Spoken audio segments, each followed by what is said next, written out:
Full Speed Ahead, A Letter to Mama Kowalski by K.W. Harris. Intro. As I am sitting in my rocking chair, watching my grandson, Charlie, playing with his wooden airplane we got him for Christmas. It looks like the same one we had on the USS Memphis. My buddy Frank made it especially for him.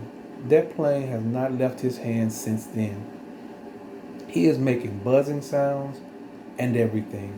I decided it was time to get rid of some old stuff in my shoebox from World War II. Then suddenly I ran across the letter Mrs. Kowalski sent me after my pal Carmine was killed. I had to pause because my eyes were starting to get full again, like it just happened yesterday, but it didn't. It happened over 50 years ago. Not one day goes by I don't think about him and what happened that day in Hawaii. This is the one day I will never forget, the day Pearl Harbor fell. Chapter 1, Five Boroughs. Good morning, world is my saying every morning in the S2 Birkin area on board the baddest ship in the 7th Fleet, the USS Memphis, where I am a United States sailor. This is the place where us cooks sleep, play cards, and shoot the bull about the loves we had and the ones we lost. Who am I? My name is Charles Howard Feinstein. Hey Charlie, keep it down. I'm trying to sleep here. That's my buddy Carmine Kowalski, aka Mr. Grouch. He is upset because this rotation he is on the 7 p.m. to 7 a.m. and I am on days. Hallelujah. Charlie, okay. I'm leaving for work anyway. I am one of the cooks in the galley that serves 6,000 meals 3 times a day to the enlisted crew of E6 and below. It's a hard-working job, but I love my team. We are from all over the United States. Carmine and I are from Hell's Kitchen, Manhattan, New York. Blue is from Memphis, what are the odds? Carl is from California, and then there's Jim from Baton Rouge. Do not eat when Jim is cooking. He is kind of weird. Last week he snuck some gator nuggets into the chili without getting the okay from Money, our supervisor. It was delicious, but it was not Navy regulation food. And his obsession with crawfish, he's not right in the head. The galley is located on the second deck, meaning it is 2 floors below the waterline. Seeing daylight feels like a privilege and not a right sometimes. I remember one cruise, I did not see daylight for 50 straight days.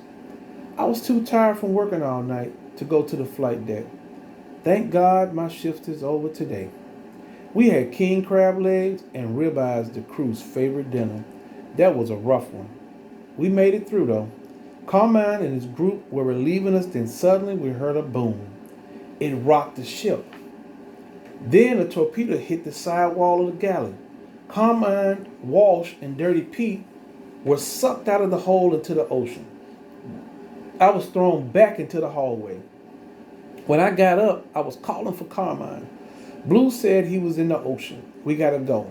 The water was coming in from everywhere. Another boom, then another. We had to lock down the second deck and below so the ship would not sink. Our pals in the engine room below deck did not make it.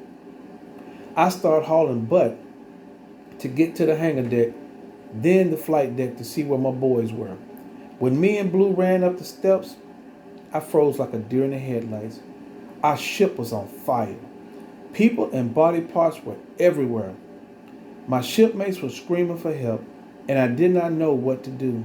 Blue jumped in and said that I should clear the flight deck of the fire while he attends to the wounded, so I did. I hopped on a forklift and pushed the planes into the ocean. After that, I went to the starboard side of the ship, hoping Carmine made it. He did. Only thing, I can't swim. It was not required at this time. The rescue boats got Carmine and Dirty Pete out. Thank God. I almost broke my promise. Mama Kowalski made me promise to bring her son back home safe and sound. They got him back into the ship, but Carmine was in bad shape. He had metal sticking out of his leg. The corpsman stabilized it, but they had to get him down to the infirmary. I said, Carmine, you got this. We are New Yorkers. Nothing can kill us. Hang in there, pal. Carmine said, Charlie, forget about me and go and help our fellow sailors. Go on and stop sparking over me. Yes, sir. While going down the elevator, Carmine bled out. That metal hit an artery. There was nothing they could do. I asked the lieutenant on deck a question. Who was it that did this? He said it was the Japanese. They came in fast and low, dropped bombs and torpedoes on us. Now President Roosevelt has declared war on Germany, Japan, and Italy. Chapter 3, Wednesday. I had no time to mourn for my best friend. There was still a lot of work to do. My guys have been working all night trying to keep the fire from spreading. We got to figure out how to get food and fresh water for my crew. Then it hit me. Wait a minute. I got an idea. Captain Nutwell, can I speak to you for a minute? This was our commanding officer. I said we need to get supplies for our boys. They are tired and hungry. What do you suggest? Remember when we were out to sea and we passed those pies by rope to the submarine? Sure. We can do the same thing from the USS Yonkers next door. Son, that could work.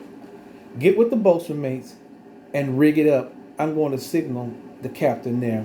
Good work, sailor. Thank you, sir. I told my shipmates, help is on the way. We have to hang tough. The food and supplies started coming over. That helped a lot.